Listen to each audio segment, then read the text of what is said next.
जब कोई मुनि अपने गुरु के कुल को छोड़ के जाता है तो वह ऐसा क्या पुरुषार्थ करे कि जिन धर्म की प्रभावना हो और समाज में एकता रहे, परस्पर मुनियों में वात्सल्य रहे और आगे चल के वह ऐसा क्या पुरुषार्थ करें कि वह भी आगे चल के उपाध्याय और आचार्य पद पर आसीन हो सके। प्रभु अहो मुनिराज, आपने बड़ी युक्ति से प्रश्न किया है, लेकिन जो गुरु से पृथक हुआ है कि गुरु ने भेजा है, ये विचार करना चाहिए सबसे प्रथम।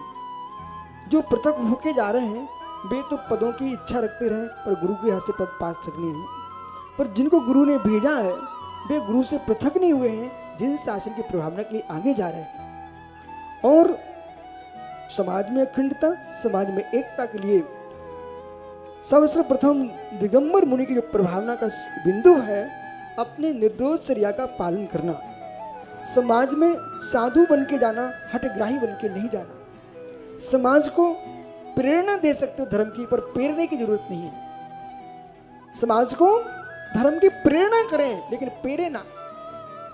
आप अखंडता चाहते हो तो मित्र किसी एक कन खजूरे की बातों में न आकर के कन खजूरों को चरणों में रखना और प्रत्येक समाज की बात सुनना, तो तुम समाज में अखंडता फैला सकते हो। हर एक व्यक्ति की बात सुनोगे तो आप समाज में खंड कर दोगे।